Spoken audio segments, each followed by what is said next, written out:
Hi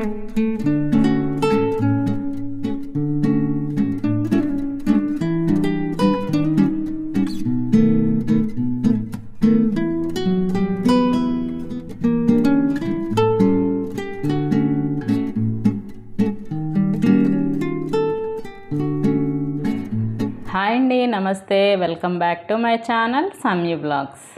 ఈరోజు నేను టేస్టీగా ఉండే కోడిగుడ్డు పులుసు చింతపండుతో చేశాను. సో చాలా బాగుంది. మనకి సమ్మర్స్లో ఇలాంటి పులుసు రకాలు తింటే బాగా అనిపిస్తుంది కాబట్టి నేను ఇలా ట్రై చేశాను. దానికోసం ఉల్లి, టమాటా, పచ్చిమిర్చి, కరివేపాకు, ఇంకా మునంకాళ్ళు కూడా వేసుకుంటున్నాను. అవి ముందుగానే ఉడకబెట్టుకున్నాను. ఎగ్స్ కూడా బాయిల్ చేసుకున్నాను. ఇంకా ఎలా చేయాలో చూద్దాము. ముందుగా కడాయిలో నేనైతే ఆయిల్ వేసుకుంటున్నాను. మునంకాళ్ళు లేతగా ఉన్నాయండి. అవైతే మా అపార్ట్మెంట్ చెట్టుకే కాసినవి. చాలా టేస్టీగా చాలా బాగున్నాయి. నేను తాలింపుగా జీలకర్ర, ఆవాలు, కొద్దిగా మెంతులు, ఎండుమిర్చి, ఇంకా ఇంగువ,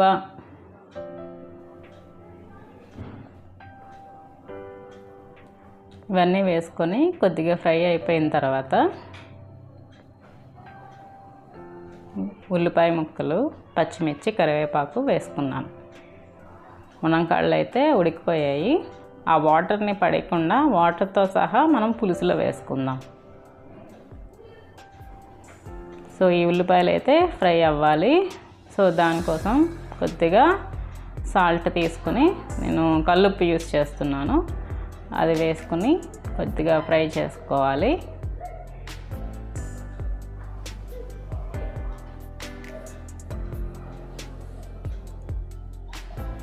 ఇలా ఉల్లిపాయలన్నీ ఫ్రై అయిపోయిన తర్వాత కొద్దిగా అల్లం వెల్లుల్లి పేస్ట్ కూడా వేసుకోవాలి. ఈ పులుసులో మెంతులు కంపల్సరీ, ఇంకా ఇంగువ కూడా కంపల్సరీగా వేసుకోండి. మంచి స్మెల్, టేస్ట్ వస్తాయి పులుసుకి. మామూలుగా నేను ఎప్పుడు ఇలా మసాలాదే చేస్తాను. ఎగ్ కర్రీలా మసాలా అదే చేస్తాను, కానీ ఎప్పుడు ఇలా చింతపండు జ్యూస్ వేసి పులుసులాగైతే చేయలేదు. ఫస్ట్ టైం చేశాను. చాలా బాగా అనిపించింది. సో అందుకే షేర్ చేస్తున్నాను మీతో. ఇంకా ఒక టమాటా తీసుకొని నేను చిన్న ముక్కలు కట్ చేసుకొని ఇది కూడా వేసుకున్నాను. టమాటా కూడా కొద్దిగా మగ్గాలి.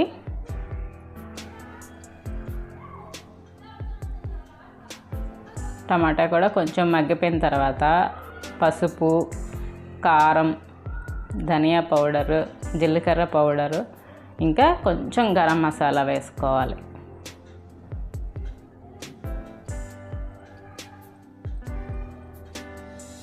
ఇవన్నీ వేసుకొని ఒకసారి బాగా కలిపేసుకున్నాక చింతపండు నానబెట్టుకున్నాను కదా, చాలా తక్కువే చింతపండు జ్యూస్ తీసి వేసుకోవాలి. ఇందులో ఎక్కువ వేసుకుంటే మళ్ళీ కారం ఎక్కువ పడుతుంది, సాల్ట్ ఎక్కువ పడుతుంది. అలా కొంచెమే వేసుకున్నాను.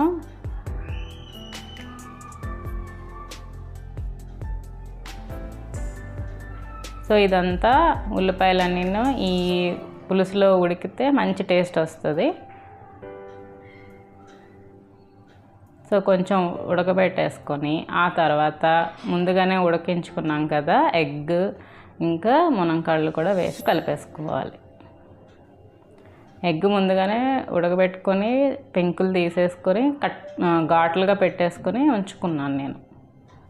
ఇంకా వెనకైతే నేను ప్లెయిన్ పప్పు తయారు చేసుకుంటున్నాను. ముందుగా కుక్కర్లో వాటర్ వేసుకొని అందులో నేను గిన్నెలో పప్పును, దానికి సరిపడా వాటరు, ఇంకా పొంగిపోకుండా పైన నెయ్యి వేసుకొని ప్లెయిన్ పప్పు పెట్టుకుంటున్నాను అనమాట. ముద్దపప్పు చేసుకున్నాంలే అనేసి, పులుసు ఎలాగా ఉంది కదా, ఈ రెండు కాంబినేషన్ బాగుంటుంది కదా అనేసి. సో ఇలాగే గ్రేవీ అంతా మరుగుతున్నప్పుడు నేను ముందుగా ఉడకబెట్టుకున్నాను కదా మునంకాళ్ళు, ఎగ్స్, ఘాట్లు పెట్టుకున్న ఎగ్స్ కూడా వేసి బాగా ఉడికించుకోవాలి.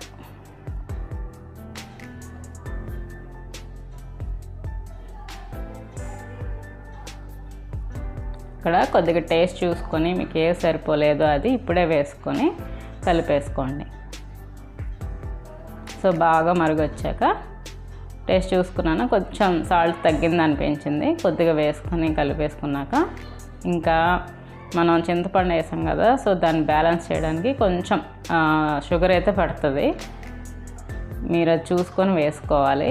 నాకైతే కొంచెం ఒక 1 స్పూన్ కన్నా తక్కువే పట్టింది షుగర్, అంతే. కొంచెం బాగా ఉడకనిస్తే ఆ ఎగ్లోకి గ్రేవీ అంతా వెళ్తుంది అన్నమాట. సో అయిపోయిందంతా. సో ఫైనల్గా కొత్తిమీర వేసుకొని దించేసుకోవడమే. సో ఎంత టేస్టీగా ఉండే ఎగ్ పులుసు అయితే రెడీ అయిపోయింది. అంటే ఇది అంత ఘాటుగా ఉండదు, ఈజీగా తినేయగలం అన్నమాట సమ్మర్లో. సో అదండి. ఇంకా పులుసు తీసేసి ఇంకా నేను అన్నాన్ని పెట్టుకుంటున్నాను. మట్టి కుండలో పెట్టుకుంటాను కాబట్టి అందులో వాటర్ వేసుకొని పెట్టుకున్నా. వెనక పప్పు అయితే అవుతూ ఉంది. సో పప్పు అయితే అయిపోయింది. నేను అది తీసి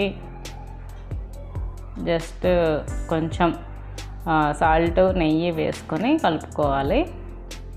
అంటే దీంట్లో కొంచెం వాటర్ యాడ్ చేస్తాను. సో అందుకనే నేను మళ్ళీ స్టవ్ మీద పెట్టేసుకొని వేడి చేసుకోవాలి.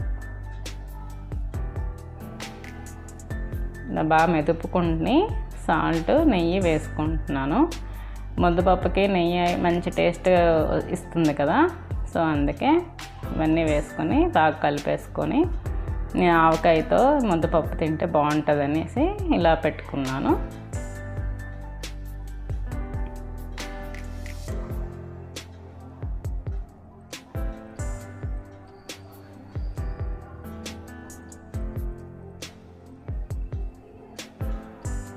చూడండి, నెయ్యి కూడా యాడ్ చేస్తున్నా. సో పప్పు కూడా అయిపోయింది. ఇంకా రైస్ అయితే వాటర్ అయితే బాయిలింగ్ పాయింట్కి వచ్చాయి కాబట్టి నేను నానబెట్టుకున్న రైస్ మొత్తాన్ని వేసుకుంటున్నాను. ఇదైతే సిమ్లో పెట్టుకొని ఉడికించుకోవాలి. ఇంకా ఒక 20 మినిట్స్లో ఇది కూడా రెడీ అయిపోతుంది. సో అంతలోపు నేను వాషింగ్ మిషన్ వేసాను. బయటకు వచ్చాను బాల్కనీలోకి. వాషింగ్ మిషన్ అయితే అయిపోయింది. తులసమ్మని అయితే కింద దించేసాను. పైన అయితే చాలా వేడిగా ఉంటుంది కదా అనేసి.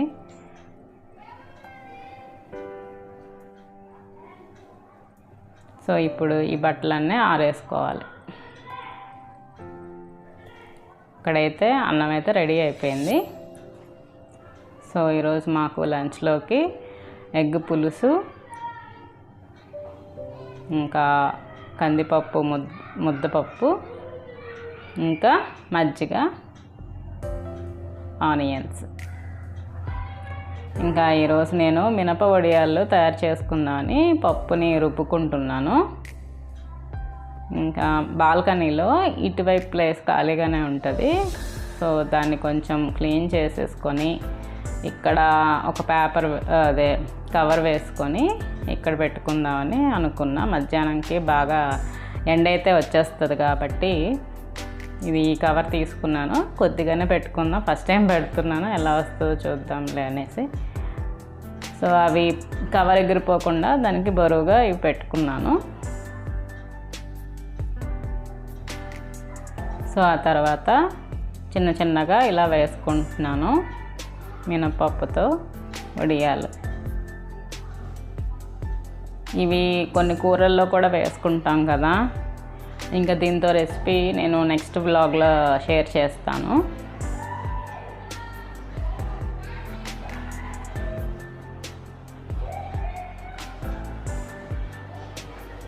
సో ఇలా అయితే వడియాలని పెట్టేసుకుంటున్నాను. మధ్యాహ్నం అంటే 1 o'clock ఆ టైంలో పెట్టానండి. ఈవినింగ్ కల్లా బాగానే ఎండిపోయింది. ఒకవైపు అయితే ఎండిపోయాయి. ఇంకా నెక్స్ట్ డే దాన్ని తిరగతిప్పుకొని ఇంకోసారి కూడా ఎండలో పెట్టేసుకున్నాను.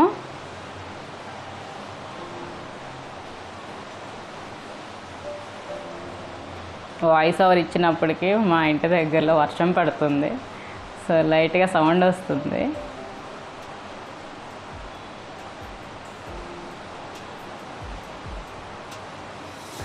సో ఇలా మినపొడియాలన్నీ పెట్టేసుకున్నాను. చాలా అసలు తెల్లగా చాలా బాగా వచ్చాయి. బయట కొంటే అంత వైట్గా ఉండవు, కానీ ఇంట్లో పెట్టుకున్నాం కదా చాలా భలే వచ్చాయి, మల్లె పువ్వుల్లాగా వచ్చాయి. సో అదండి, ఎంతో టేస్టీగా ఉండే ఎగ్ పులుసు అయితే తప్పకుండా అందరూ ట్రై చేయండి, నచ్చుతారు.